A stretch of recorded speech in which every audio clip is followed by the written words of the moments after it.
अस्त सम्मानित किसान साथियों, उत्तम किसान यूट्यूब चैनल के माध्यम से हमारे जिमी कंद उत्पादक किसान जो जिमी कंद की खेती काफ़ी लंबे पैमाने पर करते हैं और कई शिफ्टों में हमारे किसान भाई ने जिमी कंद की खेती की है। जिस प्लाट में हमारे किसान भाई खड़े हुए हैं, इसकी बिजाई कुछ अलग हटके की थी और आज जून माह प्रारंभ हो गया, जून 2025। तो बताएंगे कि क्या इसमें अन्य व्यवस्थाएं की जाएं, क्योंकि हमारे किसान भाई से जो बीज लेकर गए हैं वो भी हमारे किसान भाई की वीडियो देख देख करके और खेती कर रहे हैं। तो पूरी जानकारी देंगे आज हमारे किसान भाई। किसान भाई, आपका शुभ नाम और परिचय। मेरा नाम राजीव त्रिपाठी है। मैं ग्राम सिकोहा, ब्लॉक देवसा, जनपद सीतापुर, उत्तर प्रदेश का मूल निवासी हूँ। और ये मेरा एक छोटा सा प्लाट है जिसमें न्यूटन की बुआई हुई है। तो ये जो थोड़ा हटके इसलिए है कि इसमें जो मेड़ के नीचे हमने बुआई कराई थी, जो मेड़ बनाई उसके साइड में बुआई, इधर साइड उधर साइड, कि पानी पर्याप्त मात्रा में मिल सके और जनरेशन देखें कितने परसेंट होता है। कुछ चीज़ें ये होती हैं कि बहुत ज़्यादा डिपेंड करता है जनरेशन पे। जनरेशन तभी ज़्यादा संभव है जब कंद में आँख समय से निकल आए, सूखने ना पाए कंद, सड़ने ना पाए कंद। तो उसका यही रीज़न है कि सूखने के लिए उसकी मेड़ जो है मोटी बनाई जाए ताकि कंद सूखने ना पाए, नमी अंदर में बनी रहे। शोधित कर दें ताकि सड़ने ना पाए। पहले से जब कटाई हो, उसकी बिजाई के पहले जब कटाई हो, कंद की बीज बनाया जाए तो हल्की धूप लग जाए, उसमें जो है नमी नहीं होनी चाहिए। नमी होगी तो मिट्टी में जाएगा तो वो सड़ेगा। तो इन चीज़ों का ध्यान रखना, तभी जो है कम से कम 80% 85% जनरेशन हो पाएगा। और 80-85% जनरेशन हो जाए कंद का तो समझ लीजिए 100 वो हो गया। और इतना तो जनरेशन हमें लग रहा है कि आप लोग देख रहे होंगे, इतना जनरेशन है। तो ये चीज़ें विशेष रूप से ध्यान रखनी है कि हमारा कंद जब हम बिजाई करें कंद की, तो हमारा सूखने ना पाए और सड़ने ना पाए, और आँख जरूर हो। अगर आँख नहीं होती है तो उन कंदों को हो सके तो अलग कर लें जिन कंदों में आँख नहीं होती है।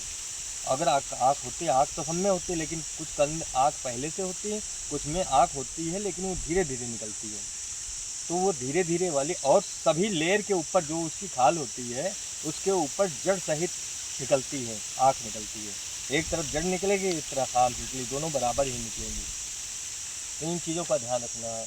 अब ये है, कुछ लोग जून में भी बुआई करते हैं, कुछ लोग मई में बुआई करते हैं, कुछ लोग अप्रैल में, कुछ लोग मार्च में।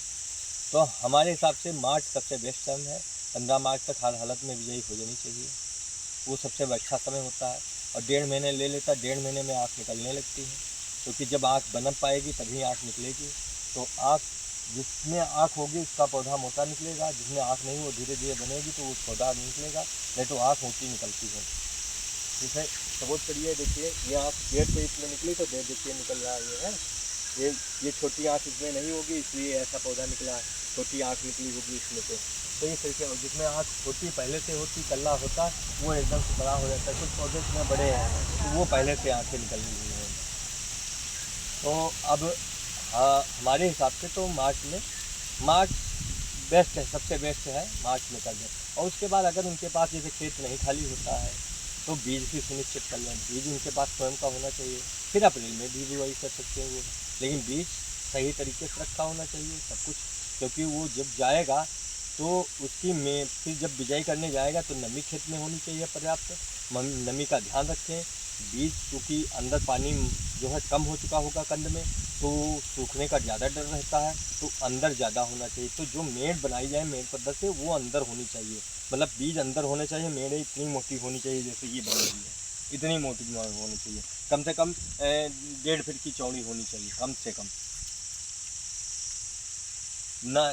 और रह गई बात, अगर नीचे करते हैं, जैसे ये नीचे करी तो इसमें नाली बना दी गई थी, तो नाली के बीचों बीच अंदर बोया गया, तो वो जब अंदर जाएगा तो एक तो पलटने का डर नहीं रहता। जैसे एक तो ये है, जैसे मेड़ ये है, मेड़ में रखा, मेड़ उसके पास चढ़ाई जाती, तो जैसे सीधा कंद रखा गया तो फावड़ा लगाते समय वो पलट सकता है बीच, तो एक तो ये डर रहता है। तो मेड़ तो ठीक है, अपन कर रहे हैं तो ठीक है, बढ़िया तरीके से कर रहे हैं, देखते हुए कर रहे हैं। अगर थोड़ा सा डर लगता हो कि नहीं हम ये नहीं कर पाएंगे, तो फिर आप नाली बना के इसमें आप या गड्ढे खोद के आप उसमें कर सकते हैं, जो आपका सुटेबल तरीका लगे उसमें कर रहे हैं।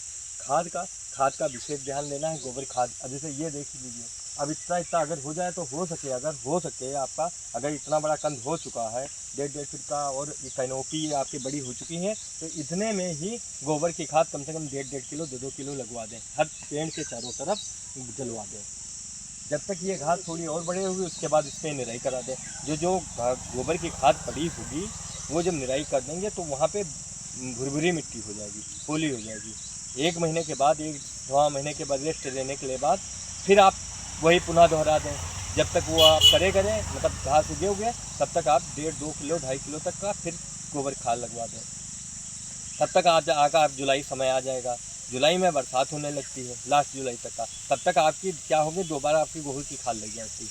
उधर क्या है, तब आप अपना जो उर्वरक देना चाहते हैं तो उर्वरक दे सकते हैं, अन्यथा नहीं देना चाहते तो कोई बात नहीं। अगर देना चाहते तो बरसात में उर्वरक भी दे सकते हैं। फिर अगर कोई माइक्रोन्यूट्रिएंट का स्प्रे करना चाहते हैं तो स्प्रे भी कर सकते हैं। अगर आपने कोई जैविक तरीके से बना रखा है अपना है तो उसका भी स्प्रे कर सकते हैं। यह जीवामृत का है, ठीक है, 10 पौनी अर्थ है, तो इस तरीके का कर सकते हैं। ऐसा नहीं है कि नहीं कर सकते हैं, कई चीज़ें हैं आप कर सकते हैं उसको।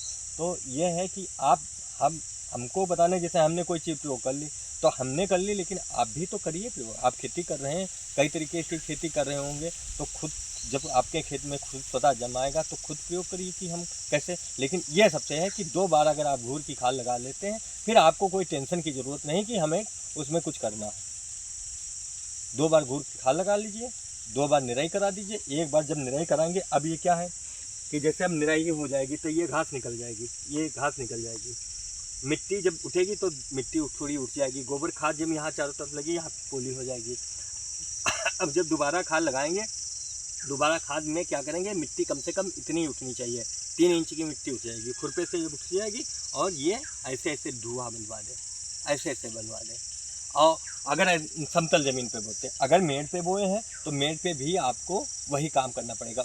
तब उसमें क्या है, थोड़ा हल्की मिट्टी करेंगे, लेकिन मिट्टी ज़रूर आप उस पर, क्योंकि आप घूर की खाद लगा चुके हैं ना, तो उसको धुए टाइम में समेट दीजिए, क्योंकि बहुत लंबी जड़ें इसकी नहीं होती हैं। इसकी जड़ें बस जितनी कैनोपी होगी उसी के अंदर जड़ें होंगी, बस उतने ही हैं। तो वो जो फर्टिलाइज़र है या उसमें है जो भी है वो उसमें अपना लेते रहेंगे।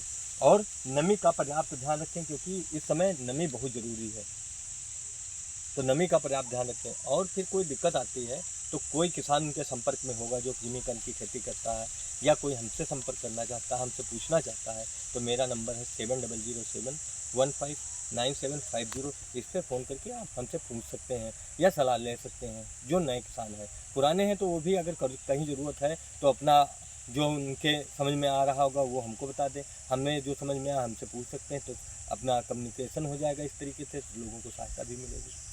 बाकी जय हिंद किसान भाइयों।